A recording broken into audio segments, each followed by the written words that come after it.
আসসালামু আলাইকুম। কাউকে আর গরুর যত্নে আবারও সবাইকে স্বাগতম। প্রিয় ভাই বোনেরা, আজকে আপনাদেরকে দেখাবো আমার এই ষাঁড় গরু খামারের গরুগুলার কি অবস্থা।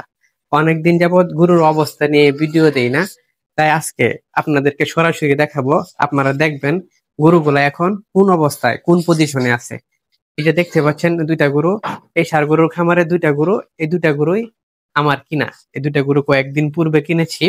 যদিও বা আবার গাভী গরুর খামারে একটা ষাঁড় গরু আছে, ওইটা নিজের খামারে উৎপাদন করা, সেই জন্য তাকে আলাদা করে রাখছি। ওইগুলার খাবারের খরচ একরকম, এইগুলার খাবারের খরচ আরেক রকম।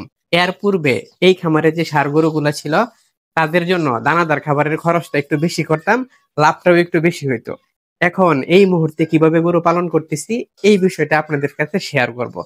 এখন এই গরুগুলাকে এত অতিরিক্ত দানাদার খাবার দিই না, একদম দানাদার খাবার দিই না বললেই চলে। গাভী গরুর খামারে যেরকম দানাদার খাবারটা খুব পরিমাণে কম দিয়ে থাকি, এই ষাঁড় গরুগুলাকেও এখন দানাদার খাবার তুলনামূলকভাবে কম দিয়ে থাকি।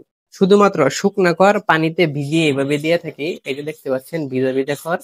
এবং আমার যে ঘাস জমি আছে, সেই ঘাস জমির ঘাসগুলা তাদেরকে প্রচুর পরিমাণে সরবরাহ করে থাকি। এক কথায় বলা যায় দানাদার খাবারটা দেই না বললেই চলে। শুকনা খড় পানিতে ভিজিয়ে দিয়ে থাকি এবং কাঁচা ঘাসের উপরে ডিপেন্ড করে এই গরুগুলা পালন করা হচ্ছে। মাশাল্লাহ, খরচের তুলনায় গরুগুলার গ্রোথ খুবই ভালো। যদি নিজস্ব কাঁচা ঘাসের জমি থাকে এবং আপনারা কাঁচা ঘাস চাষ করেন, তাহলে আপনারা দানাদার খাবারের অতিরিক্ত খরচ ছাড়া গরু মোটা তাজা করতে পারবেন। এই যে আমি যেভাবে করতেছি, এইভাবে গরু মোটা তাজা করতে হলে সময়টা একটু বেশি লাগবে। সময়টা কিরকম একটু বেশি লাগবে, আপনি হয়তো 3 মাসে গরু মোটা তাজা করতে পারবেন না। সেই জন্য আপনাকে 5 মাস কিংবা 6 মাস গরু পালন করতে হবে। তাহলে গরু থেকে ভালো পরিমাণে একটা লাভ আসবে।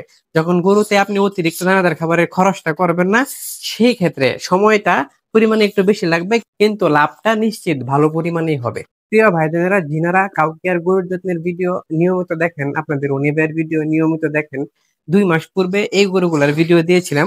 ওই গরুগুলার সাথে কম্পেয়ার করলে দেখবেন আলহামদুলিল্লাহ দানাদার খাবার ছাড়াই গরুগুলা উৎকৃষ্ট মানের স্বাস্থ্য বৃদ্ধি হচ্ছে। 2-3 দিন পূর্বে আরেকটা ভিডিও দিয়েছিলাম। সেই ভিডিওতে গরুর গোবর দেখে কিভাবে বুঝতে হয় গরুর দানাদার খাবার সঠিক পরিমাণে হচ্ছে কিনা, গরুকে কাঁচা ঘাস বেশি দেওয়া হচ্ছে কিনা, গরুকে শুকনা খড় বেশি দেওয়া হচ্ছে কিনা, এরকম একটা ভিডিও দিয়েছিলাম। যিনারা গরুর গোবর দেখে গরুর কি অবস্থায় আছে, গরুর স্বাস্থ্য বৃদ্ধি হচ্ছে কিনা, গরু দানাদার খাবার ঠিক মতো হচ্ছে কিনা, এটা যদি আপনারা বুঝতে চান, তাহলে আপনারা এই ভিডিওটা দেখে নিবেন। যিনারা অলরেডি এই ভিডিওটা দেখে ফেলছেন, আপনারা নিশ্চয়ই জানেন কিরকম গোবর হইলে কিরকম বিষয় হয়। এই যে এই গোবরটা দেখতে পাচ্ছেন, এই গোবরটাতে তুলনামূলকভাবে গোবরটা দেখে বোঝা যাচ্ছে প্রোটিনযুক্ত খাবারের পরিমাণ এত বেশি নাই, কারণ গরুকে দানাদার খাবারই কম দেওয়া হচ্ছে। তবে একটা বিষয় নিশ্চিত, আমার গাভী গরুর খামারে যে ষাঁড় গরুটা আছে, ওই গরুটার গ্রোথ খুবই বেশি। গাভী গরুর খামারে ষাঁড় গরুটার গ্রোথ এত বেশি কেন, এই বিষয়ে 2-1 দিনের মধ্যে একটা ভিডিও দিব। এবং কোন খামারের গরুগুলাকে কি কি দানাদার খাবার দেই, কি গরুকে কি কি দানাদার খাবার দেই, কতটুকু পরিমাণে দেই, এই বিষয়ে 2-1 দিনের মধ্যেই ভিডিও থাকতেছে। ভিডিওগুলা দেখার জন্য আপনাদের অগ্রিম দাওয়াত রইল। এখন অনুগ্রহপূর্বক আপনারা একটু বলেন, এই যে এই খামারের গরুগুলার গ্রোথ আসলে অরিজিনালি কেমন হয়েছে।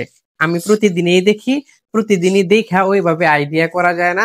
আপনারা হঠাৎ হঠাৎ দেখেন, তো আপনারা কনফার্মলি বলতে পারবেন যে এই গরুগুলার স্বাস্থ্য আসলে অরিজিনালি কতটুকু পরিমাণে হয়েছে। কমেন্টে একটু জানাবেন। প্রিয় ভাই বোনেরা, ভালো থাকবেন, সুস্থ থাকবেন, কাউকে আর গরুর জন্য সাথে থাকবেন, আপনাদের রনি ভাইয়ের সাথে থাকবেন। আসসালামু আলাইকুম ওয়া রাহমাতুল্লাহি ওয়া বারাকাতুহু।